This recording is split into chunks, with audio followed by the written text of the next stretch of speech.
¿Ha escuchado alguna vez que los evangelios fueron escritos de forma anónima? ¿O quizás que Jesús nunca afirmó ser Dios?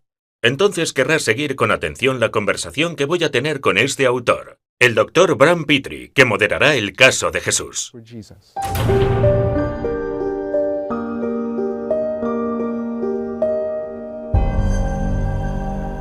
Tengo entendido, Dr. Pitre, que usted es profesor y que ha escrito un libro. ¿Podría decirnos dónde ejerce y qué libro ha escrito?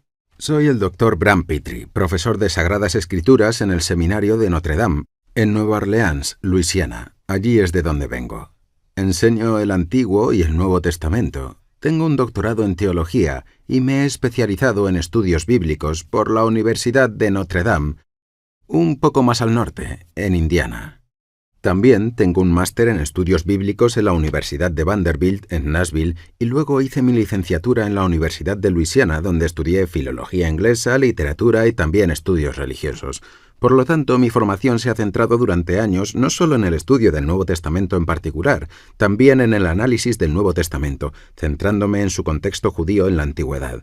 Y esa es una de las cosas que trato de mostrar en mi nuevo libro, que se llama El Juicio a Jesús. ¿Podría enseñarlo? Sí, lo tengo aquí conmigo. El Juicio a Jesús. La prueba histórica y bíblica de la existencia de Jesús. Básicamente, la idea de este libro surge tras haber pasado por la universidad y estudios superiores.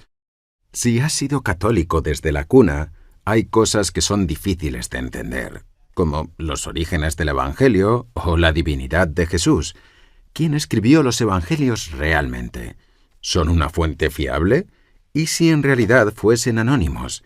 También me hago otras preguntas como si realmente Jesús afirmaba en vida que era divino, o si fue algo que se le atribuyó posteriormente.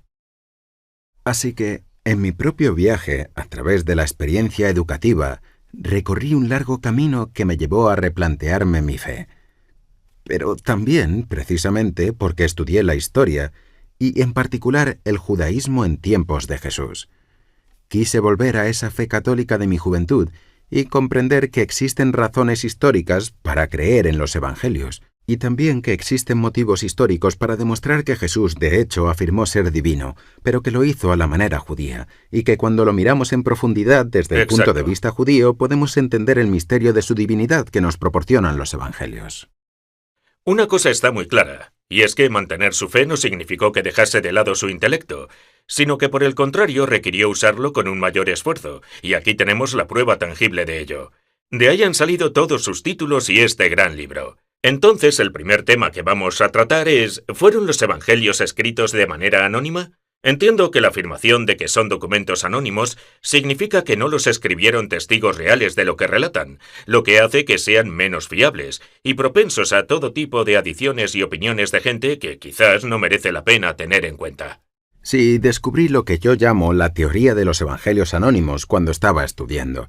Recuerdo que en una clase el profesor entró y dijo: «Quiero que olviden todo lo que creen saber sobre quién escribió los evangelios, ¿de acuerdo?». Dijo: «Sé que sus Biblias dicen que los evangelios son según Mateo, según Marcos, según Lucas y según Juan. Pero los investigadores hoy están de acuerdo en que originalmente los evangelios eran anónimos. En otras palabras, que fueron publicados originalmente sin ningún título y que circularon en forma de manuscrito, sin autor, durante más de 100 años, antes de que los títulos fueran añadidos más tarde por los escribas cristianos que trataban de dar la autoridad necesaria a estos textos, con el fin de que la gente los creyera. Así que, como estudiante joven, ya sabe, yo no sabía nada de historia, solo sabía lo que había aprendido en la clase de catecismo. Así que solo tomé apuntes. Bien, los evangelios son originalmente anónimos. Se les añadieron títulos después, circularon durante un siglo sin títulos, pues el objetivo de esa teoría, como me di cuenta más tarde, era realmente en cierto sentido cuestionar la fiabilidad de los evangelios, porque esta teoría lo que hace es dejar la puerta abierta a la posibilidad de que estos documentos no fuesen escritos por personas que estaban presentes o gente contemporánea a los eventos, compañeros de los testigos o los apóstoles, sino que fuesen escritos posteriormente por cristianos cuya identidad nos es completamente desconocida y no tienen ninguna relación en absoluto con el hecho real de la vida, muerte y resurrección de Jesús. En otras palabras, una de las analogías que recuerdo haber aprendido cuando era estudiante fue la del teléfono escacharrado. Sí, he oído hablar de ella. Sí, la he escuchado alguna vez seguro. Esto es algo que trato en el libro. Muchos estudiosos piensan que los evangelios fueron originalmente anónimos y suponen que las historias sobre Jesús en los evangelios se asemejan al juego infantil del teléfono escacharrado, donde, ya sabe, los niños se sientan en una fiesta de cumpleaños en un círculo y un niño cuenta una historia al que está a su lado y este la repite al siguiente y este al siguiente. Cuando llegas al final del círculo y cuentan la historia de nuevo, ves lo mucho que ha cambiado tras haber pasado por todas las retransmisiones. Todo el mundo se ríe porque la historia ha sido alterada por completo. Bueno, pues en el libro de texto que yo usé cuando estudiaba, esa era la analogía que había usado el autor para decir, así nos han contado las historias sobre Jesús que están en los evangelios. Son como el producto final de una partida del teléfono escacharrado en la antigüedad. Solo que los que jugaban, en lugar de ser niños un domingo por la tarde, fueron cientos de cristianos a través de las décadas, en distintos lugares, en distintos idiomas. De modo que, cuando se llega a los relatos que figuran ahora en los evangelios, no tenemos forma real de saber qué se ha cambiado, qué se ha alterado, qué se ha añadido, qué se ha quitado o si son fiables o no. Y eso realmente me sorprendió, era algo que me preocupaba, porque siempre había confiado en los evangelios, los consideraba relatos fiables de lo que Jesús hizo y dijo. Los tomó al pie de la letra. Sí, creo que la mayoría de la gente, cuando lee los evangelios, los entiende de manera literal. Sí, Esa es la verdad sí. del evangelio, ¿no? Es decir, por eso tenemos esa expresión, y así esta teoría me hizo cuestionar mi fe en los evangelios. Empecé a plantearme la pregunta, bueno, ¿cómo sé que Jesús hizo esto? ¿Cómo sé que Jesús dijo esto? ¿Cómo sé que realmente afirmó ser divino? ¿Cómo sé que realmente fue crucificado? Y estas preguntas sacudieron los cimientos de mis creencias. Realmente fue un verdadero desafío abordar estas cuestiones. Con el tiempo dejé de creer con tanta intensidad porque ya no estaba seguro de quién era Jesús o incluso de quién decía ser. Entonces, una pregunta a colación de esto. Tras estudiar toda esta bibliografía, ¿cree que la fe puede ser real? ¿Se basó en pruebas concretas o en muchas sutilezas? Cada persona puede tener su propia opinión, así que ¿hubo realmente una prueba concreta? Bueno, en este caso yo aceptaba la opinión más extendida entre la gente que sabía del tema, porque yo era un estudiante y me decían, esto es lo que la mayoría de los académicos de ahora creen, que los evangelios fueron originalmente anónimos y que las historias que están en los evangelios son más como el folclore y no un testimonio real. Se parecen más al juego del teléfono que a un informe de noticias sobre un evento que ha sucedido recientemente. Pero lo que sucedió fue que, a medida que continué haciendo mi propia investigación, sobre todo cuando fui a la Universidad de Notre Dame en Indiana, allí tuve que aprender hebreo y griego y arameo y copto y todas estas lenguas antiguas por mí mismo, y también comencé a estudiar la tradición que rodea los manuscritos, las fuentes originales, ¿entiende? ¿A qué se refiere con eso? Cuando hablamos de la tradición de los manuscritos, nos referimos a las copias más antiguas de los evangelios que poseemos. Los evangelios no están escritos originalmente en inglés, están escritos en griego antiguo, griego quinoa, que significa griego común. Los manuscritos eran copias de puño y letra de los evangelios que se remontan a los siglos II, III, IV después de Cristo. Y tenemos cientos e incluso miles de estas copias antiguas. Por eso, una de las cosas que se deben hacer cuando llevas a cabo un doctorado en estudios bíblicos es estudiar. No solo las traducciones de los textos, sino los idiomas originales. Empecé a darme cuenta de que a medida que continuaba formándome, me entró la curiosidad por los manuscritos originales, porque llevaba casi una década aprendiendo que los evangelios originales eran anónimos. Recuerdo que un día le dije a uno de los profesores, bueno, me gustaría ver las copias anónimas. A ver, ¿dónde están todas las ediciones anónimas? Y él dijo, bueno, ve a ver si puedes investigar un poco. Y lo que descubrí, que fue lo que realmente me impactó, es que no existen manuscritos anónimos. Sí. De cualquiera de los evangelios, de Mateo, Marcos, Lucas o Juan. Todas las transcripciones del griego antiguo del evangelio que poseemos, si miramos las primeras páginas, tienen un título. Y no solo eso, toda la evidencia de los manuscritos es unánime al atribuir esos 4 evangelios a Mateo, Marcos, Lucas y Juan. En otras palabras, no solo los primeros evangelios nos dicen quién los escribió, sino que todos son unánimes al atribuirlos a las mismas personas. Esto me sorprendió mucho desde el punto de vista de la historia, porque había asumido, basándome solo en lo que aprendí en el aula, que los manuscritos originales no tenían títulos ni autor. Ya veo. Pero lo que me enseñaron estaba en contra de esto. ¿Y cómo es que es así? Bueno, esta teoría surgió a finales del siglo XIX. Fue una hipótesis que se inventó ignorando las pruebas que presentan los manuscritos. Un estudioso llamado Adolf von Harnack, en particular, un investigador alemán, popularizó la idea de que, debido a que nuestros manuscritos, de los que se tenía constancia en ese momento, que no pertenecían a los siglos II, III y IV, al tener títulos como La buena noticia según Mateo, La buena noticia según Marcos, dedujo que las copias anteriores no deberían tener ningún título. Bueno, hemos aprendido desde entonces, con el descubrimiento de más papiros antiguos, que son copias fragmentarias de los evangelios y se remontan hasta el siglo II. Entonces, lo que Harnack sostenía ya no es viable. Todas las copias que poseemos, hasta las más antiguas, tienen esos títulos. Y aún más, lo que hice fue empezar a estudiar a los antiguos padres de la Iglesia. Los antiguos padres de la Iglesia son figuras como Ignacio de Antioquía, Justino Mártir, Ireneo. Estos eran hombres que vivieron a principios del siglo II después de Cristo, que eran discípulos de los apóstoles u hombres que conocían a los apóstoles. Por lo tanto, estaban a 1 o 2 generaciones de distancia, y cuando comencé a leerlos por iniciativa propia, lo que descubrí fue que los padres de la Iglesia eran unánimes también sobre quienes escribieron estos libros antiguos: Mateo, Marcos, Lucas y Juan. Esto me sorprendió mucho porque esperaba que los antiguos cristianos fueran tan agnósticos sobre quienes escribieron los evangelios como lo eran mis profesores o los investigadores a los que yo leía. Pero entonces me di cuenta de que los primeros cristianos no solo estaban de acuerdo en que los evangelios fueron escritos por Mateo, Marcos, Lucas y Juan, sino que también lo afirmaban con toda naturalidad. No existía alguna duda sobre esto en los primeros siglos. Era un hecho totalmente aceptado. Esto realmente me dejó impactado, porque una de las cosas que había aprendido como investigador es que si quieres llegar a una conclusión histórica sobre quién escribió un libro, hay 2 tipos de evidencia que se deben contrastar. Está la evidencia interna, en otras palabras, la evidencia dentro del manuscrito, el libro en sí mismo, su título. Pero también están las pruebas externas, los testimonios de las personas que vivían en la época en la que se escribió el libro, o las personas que conocían a las personas que habían escrito el libro, los contemporáneos al autor. Así que, por ejemplo, mi libro, ¿verdad? Tengo evidencia interna diciéndote que yo lo escribí, presentando su título. Pero además podrías preguntarle a mi esposa o a mis hijos: oye, ¿escribió Brandt un libro? Y ellos podrían decirte dentro de 50 años que sí. Entonces, la evidencia externa o interna, cuando estas 2 cosas van juntas, nos dan una buena razón para creer que los libros fueron escritos por Mateo, Marcos, Lucas y Juan. Y en este caso, una vez más, la evidencia externa de los antiguos cristianos, conocidos como los padres de la Iglesia, era unánime.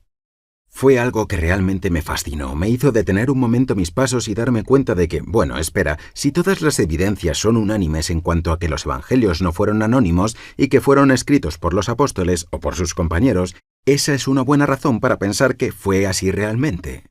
¿Tiene sentido? Pero una persona podría decirle: de acuerdo, Dr. Petrie, si según San Mateo es una parte del antiguo escrito, ¿por qué no está en mi Biblia? Si lo que pone es Evangelio según San Mateo como primer versículo, ¿por qué no está ahí? O si soy un estudiante de griego y por casualidad lo que tengo es el texto Nestle Aland 27, 28ª edición, y si miro abajo puedo ver que no está citado, por ejemplo, el papiro 66 en la lista o el papiro 75 al que hace referencia en el libro. El papiro 4 también. Estos no están en la guía. En lugar de estas fuentes, lo que vemos es una X. ¿Por qué la X? Es una muy buena pregunta. Voy a intentar simplificarla porque es un debate un poco complejo. Hay un artículo muy bueno escrito por un académico que es un amigo mío, Simon Gattercole, que enseña en Cambridge, en el Reino Unido. Él se dio cuenta de que había cosas que faltaban en las notas a pie de página, por así decirlo, del texto griego estándar que los investigadores utilizan cuando se investiga sobre los títulos. En otras palabras, los títulos estaban siendo tratados casi como si no fueran parte del manuscrito. Entiendo. Así que dio media vuelta, investigó todas las mismas copias originales y reunió los datos para demostrar que siempre que vemos esas primeras páginas de las copias antiguas de los evangelios,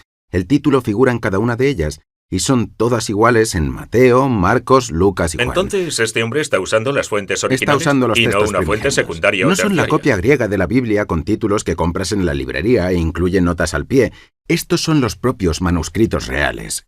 Escribió un gran artículo sobre esto hace unos años. Cuando lo leí, de nuevo pensé: bien, bueno, espera, tenemos un dilema aquí. Y entonces empecé a cuestionarme lo siguiente: si no hay evidencia manuscrita de que los evangelios fueron anónimos, ¿por qué seguimos pensando que esta teoría tiene sentido? Otro problema con la teoría de que los evangelios eran anónimos es que simplemente es una hipótesis poco creíble. Piénselo un momento, Noah. La corriente establecida nos dice que los evangelios fueron escritos originalmente sin ningún título y que circularon durante más de un siglo sin títulos. Y entonces, alrededor del año 180 después de Cristo, todos los escribas de todo el Imperio Romano, que tenían múltiples copias llegados a este punto, todos de alguna manera milagrosamente añadieron los mismos títulos exactos a los libros, por lo que de manera unánime los atribuyeron a Mateos, Marcos, Lucas y Juan. Bueno, eso simplemente no es creíble. Sí. Si fueron originalmente anónimos, lo lógico hubiese sido que el escriba de África lo atribuyese tal vez a Pedro, mientras que un escriba de Italia lo atribuiría a Marcos. ¿Ves lo que quiero decir? Habría discrepancias en la tradición de los manuscritos. ¿Es esta una teoría suya o hay algún ejemplo real? Hay ejemplos plausibles de esto con una carta. Todos los que han leído el Nuevo Testamento conocen la carta a los Hebreos. Así que, si comparamos los evangelios de Mateo, Marcos, Lucas y Juan con un libro anónimo real del Nuevo Testamento, que es la carta a los Hebreos, en la cual no figura su autor, ni en el título ni en el libro, se aprecia la diferencia con el de Marcos, porque la carta a los Hebreos sí fue escrita de manera anónima, y se publicó como un libro anónimo, y adivina qué pasó, los padres de la Iglesia debatieron sobre quién lo escribió. Algunos padres de la Iglesia dijeron, lo escribió Pablo, otros dijeron, lo escribió Bernabé, otros que Pablo lo escribió en hebreo y luego Lucas lo tradujo al griego. En otras palabras, había divisiones. Hubo, como ve, debate sobre quién lo escribió porque originalmente era anónimo. Eso es exactamente lo que no encontramos en Mateo, Marcos, Lucas y Juan. Había una completa unanimidad, tanto en las pruebas de los manuscritos como entre los antiguos cristianos que fueron los padres de la Iglesia. A veces oímos hablar del Evangelio de Tomás. Hay otros supuestos evangelios por ahí. ¿Esos venían con títulos o no? ¿Cómo trató esto la Iglesia primigenia o los sucesores de los apóstoles? Esta es una gran pregunta. Hoy en día mucha gente está familiarizada con los llamados evangelios apócrifos o evangelios perdidos por los documentales históricos que se emiten en la televisión, que nos hablan de hallazgos recientes como el Evangelio de Tomás o el Evangelio de Judas.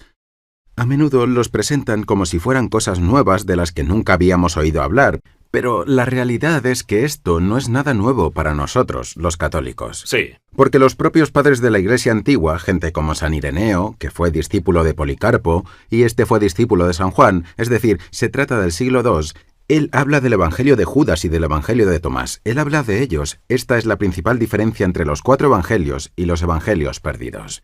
Es cierto que los llamados evangelios perdidos tienen títulos que los atribuyen a Judas o a Pedro o a Tomás. Eso es una evidencia interna.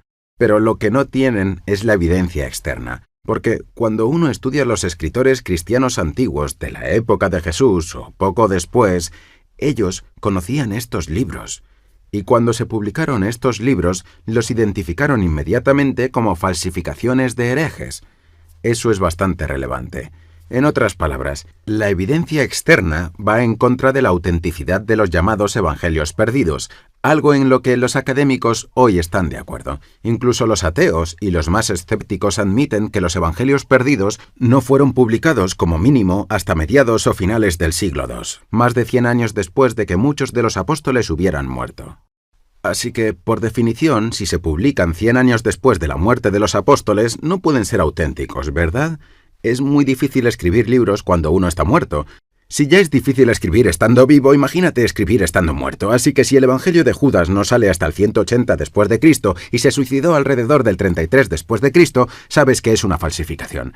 Pero para lo que nos incumbe aquí, lo que importa es la diferencia entre los evangelios perdidos, que fueron rechazados por los antiguos cristianos como falsificaciones, y los 4 evangelios, que fueron aceptados con unanimidad como el testimonio de gente cercana a Jesús, como Mateo y Juan, o como los discípulos de los apóstoles, como Marcos y Lucas, ¿cierto? Y esto no solo lo corroboran los padres de la Iglesia, incluso los críticos paganos como Celso y Porfirio, que se oponían al cristianismo, nunca cuestionaron que los evangelios fueran escritos por testigos reales de lo sucedido. Sí. Solo dijeron, no los creáis, porque fueron simples pescadores, necios e ignorantes. Entonces, ¿qué sucedió cuando descubrió todo esto y quiso darlo a conocer a sus colegas? En este libro es donde realmente lo doy a conocer a mis colegas. Empecé a debatir con compañeros que también estudian el Nuevo Testamento y amigos de posgrado, y muchos de ellos se sorprendieron. No habían recurrido a investigar por sí mismos porque a todos nos enseñaron, cuando éramos jóvenes estudiantes, que todo el mundo sabe ahora que los evangelios son anónimos. Pero eso no significaba que tuviésemos que ir a comprobar las pruebas nosotros mismos, ¿verdad? Así que muchas veces me cohibía. A veces me echaba un poco para atrás pensando, bueno, espera, ¿qué hay de los evangelios perdidos? O cosas como, bueno, ¿cómo escribió Juan un evangelio si el libro de los Hechos dice que Juan era un simple pescador y que era analfabeto? Sí. Esa es una pregunta importante, ¿verdad? Lo es. En el libro de los Hechos, capítulo 4, se dice que Pedro y Juan eran incultos, literalmente en griego agrámatos, analfabetos. Entonces, ¿cómo pudo ser escrito el Evangelio de Juan por un apóstol que solo era un pescador y ni siquiera sabía leer? Bueno, de nuevo los padres de la Iglesia lo dejan muy claro. Sí. Porque dicen que en la antigüedad, igual que hoy, si tienes problemas para escribir, puedes conseguir una... Secretaria. Una secretaria, así Sí, es, exactamente. Y puedes dictar el libro a una secretaria. Los políticos hacen esto todo el tiempo. Y de hecho, si lees a San Juan en voz alta, te darás cuenta de que suena como si alguien hablara en voz alta. Está muy bien pensado. Pero ya sabes, salta de un tema a otro, divaga un poco, y ese tipo de objeciones, como por ejemplo, ¿cómo escribió Juan un evangelio? ¿O qué pasa con Mateo? Pues ya sabe. ¿Cómo podría Mateo haber sido capaz de escribir? Bueno... Era un recaudador de impuestos. Era un recaudador de impuestos. Él sabía cómo llevar esos temas. Él sabía cómo hacer estas cosas, porque para ser un recaudador de impuestos no podías ser analfabeto. Así que puedes imaginar a los discípulos sentados un día, ya sabes, escuchando a Jesús diciendo, «¡Wow! Este tipo es realmente listo», pensaría. Tal vez deberíamos escribir algo de esto. Veamos, ¿quién está aquí? Pescador, pescador, pescador, pescador, recaudador de impuestos. Ya veo. A ver, saca papel y lápiz y... pues toma algunas notas. Sabemos que los estudiantes también hacían estas cosas en el mundo antiguo, y eso es lo que necesitamos recordar, especialmente en los evangelios de Mateo y Juan. Estos no son los productos finales de un juego del teléfono escacharrado, son las memorias de los estudiantes de Jesús, memorias de hombres, de alumnos, que vivieron con él, comieron con él, viajaron con él, y le oyeron predicar una y otra vez, no solo los lunes, miércoles y viernes por la mañana durante 50 minutos, como en la universidad, sino todos los días, durante 3 años. Esto es lo que los académicos llamaron memoria hábil o memoria entrenada. Ese es el tipo de memoria que se nos presenta en los evangelios. Entonces, ¿estás sugiriendo que asociar la transmisión del mensaje de Jesús en forma escrita no se aproxima en absoluto a la historia que hemos mencionado al principio, la del juego del teléfono escacharrado? Exactamente. Lo que digo es que la analogía del juego del teléfono es tan anacrónica y tan engañosa que no tiene cabida en un estudio histórico serio de la vida de Jesús. La mejor analogía es en realidad la de una biografía, basada en los recuerdos de los testigos que estuvieron presentes durante los acontecimientos. Así podemos pensar, incluso hoy en día, por ejemplo, en tomar como fuente fiable el testimonio de personas que vivieron la Segunda Guerra Mundial o el Holocausto. ¿No es así? La mayoría de ellos han muerto, pero todavía hay algunos supervivientes a los que se puede entrevistar hoy en día para que hablen sobre los recuerdos de esos acontecimientos. Así son los evangelios. De hecho, los padres de la Iglesia los llaman las memorias de los apóstoles. Justino Mártir las llamó así porque se basaban en la memoria hábil de los alumnos de Jesús.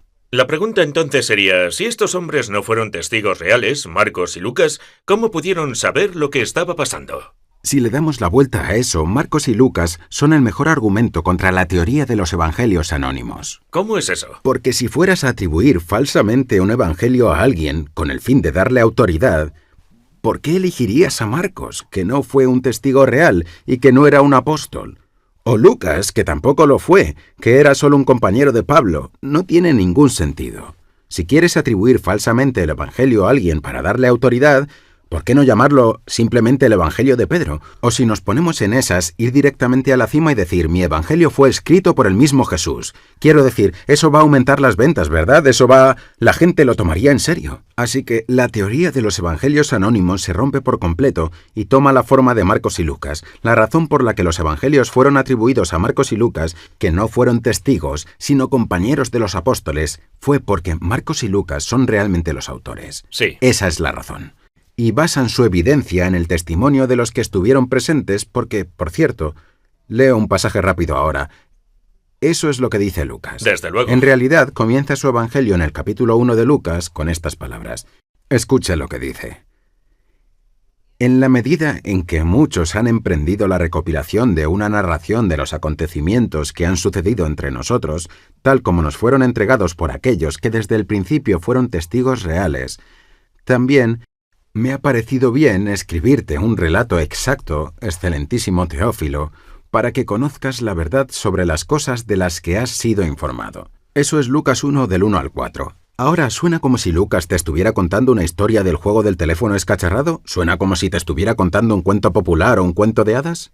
En absoluto. Para nada. Si hubiese empezado el Evangelio érase una vez, entonces sabrías que vale, esto es folclore, esto es un cuento de hadas. Los que estudian el Nuevo Testamento admiten que la forma en que Lucas comienza su Evangelio aquí es igual a la de los antiguos historiadores griegos. Sí.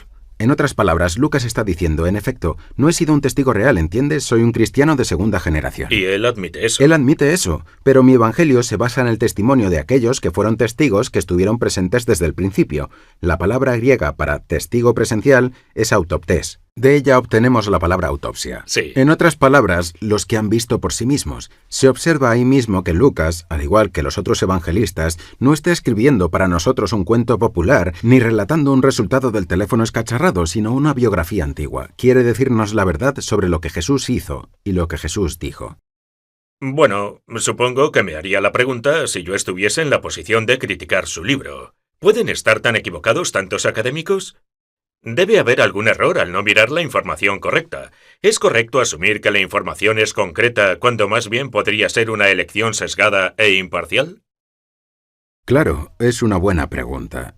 Lo que yo respondería es que no soy el único. De hecho, en los últimos 20 años más o menos, se han sumado a esta teoría más y más estudiosos del Nuevo Testamento. Estudiosos como Richard Burridge, Michael Bird, Simon Gatterkoll, al que he mencionado, son protestantes católicos, todos investigadores por igual, que tienen muchas perspectivas diferentes, pero están llegando a un consenso. La vieja teoría de los evangelios anónimos simplemente no se sostiene, y cuando se observan los evangelios y se comparan con otros escritos antiguos de la época de Jesús, la mejor categoría para describirlos es como si fuesen biografías. Sí. Lo son. Hay una palabra griega antigua, bios, de la que obtenemos la palabra vida. El bios era un tipo de escrito que era básicamente una forma antigua de la vida de alguna figura importante, una biografía, a falta de una palabra mejor.